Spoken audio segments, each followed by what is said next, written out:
देश के यशस्वी प्रधानमंत्री नरेंद्र भाई मोदी जी का बजट के ऊपर दिया गया भाषण वो देश की दिशा और दशा को निर्धारण करने वाला है।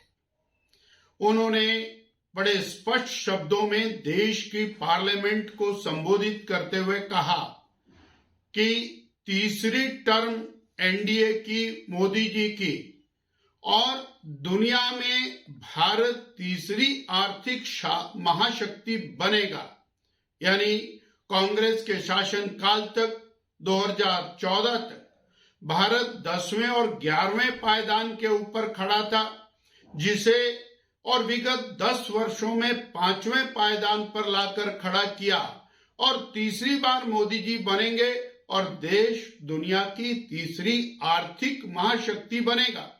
और इसका अर्थ यह है कि भारत का प्रत्येक व्यक्ति आर्थिक रूप से समृद्ध होगा। वो किसान होगा, गरीब होगा, कामगार होगा, मजदूर होगा, मिस्त्री होगा, वो विभिन्न प्रकार के काम करने वाला व्यक्ति होगा, वो आर्थिक रूप से समृद्ध होगा, तभी भारत तीसरी आर्थिक महाशक्ति बनेगा। और आर्थिक महाशक्ति बनने के लिए हमको करोड़ों करोड़ों रोजगार पैदा करने पड़ेंगे और विभिन्न प्रकार से हमें एक्सपोर्ट को बढ़ाना पड़ेगा। एक शब्द के अंदर मोदी जी ने देश के विकास की एक तस्वीर को और संसद के अंदर प्रस्तुत किया है। इतना ही नहीं, उन्होंने बड़े स्पष्ट शब्दों में कहा कि जिस गति के साथ कांग्रेस पार्टी नीचे जा रही है, कांग्रेस पार्टी और परिवार केवल वहीं तक सीमित है और देश, गरीब, किसान, युवा, बेरोजगार, उनके लिए कोई मायना नहीं रखता और देश का विकास उनकी प्राथमिकता की और से कोसों दूर है। ये कहते हुए बड़े स्पष्ट शब्दों में उन्होंने कहा, भारतीय जनता पार्टी इस बार 2024 के संसदीय चुनाव में 370 सीटें लेगी और एनडीए 400 के पार जाएगा।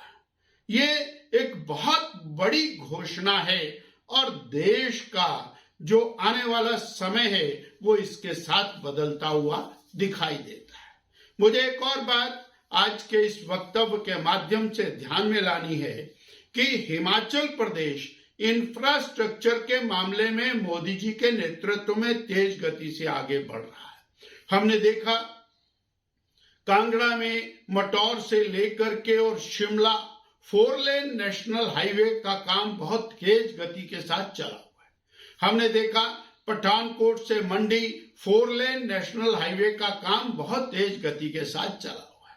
कालका शिमला, शिमला से ढली 4 लेन नेशनल हाईवे का काम चला हुआ है, वो हमारे सामने है। बद्दी बुरोटीवाला नालागढ़ के लिए 4 लेन नेशनल हाईवे का काम चला हुआ है, वो हमारे सामने है।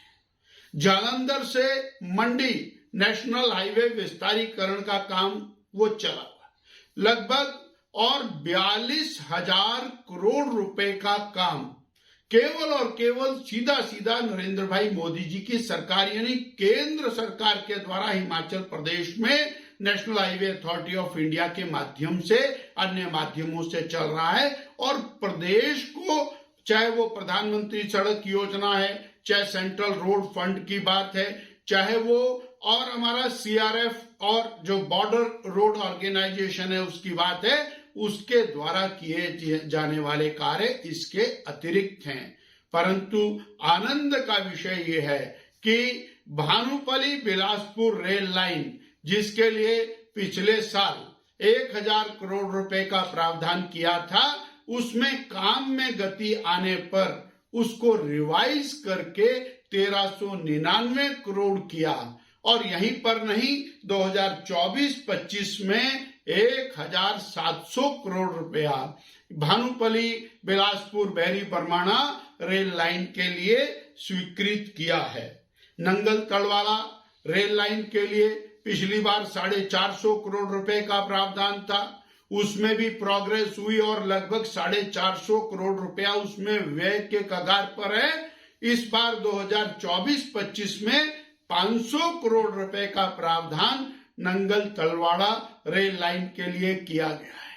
और इससे और आगे हम बढ़ते हैं तो चंडीगढ़ बद्दी जो रेल लाइन है उसके लिए गत वर्ष 450 करोड़ का प्रावधान किया था। 165 करोड़ के लगभग उसमें व्यय हुआ है और पुनः 2024-25 में 500 करोड़ रुपए का प्रावधान किया है। इस प्रकार 2500 करोड़ रुपए का रेलवे विस्तार की दिशा के अंदर और प्रावधान किया है। यानी हिमाचल प्रदेश जो रेलवे के नक्शे के ऊपर कहीं दिखाई नहीं देता था, मोदी जी की सरकार में, भारतीय जनता पार्टी की केंद्र सरकार में हिमाचल प्रदेश रेलवे के नक्शे के ऊपर बढ़ता हुआ दिखाई देता है। हमें सौभाग्य मिला पिछले कल और डायरेक्ट अंब ऊना अंदौरा से रेलगाड़ी अयोध्या से हरी झंडी दिखाने के लिए,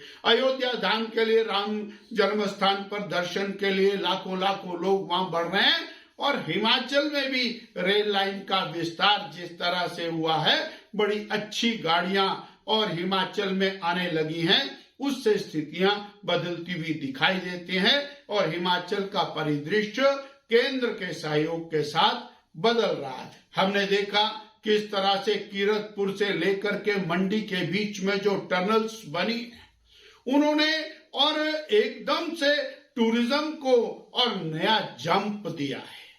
इसी तरह से जो अटल टनल रोहतांग उसके बनने से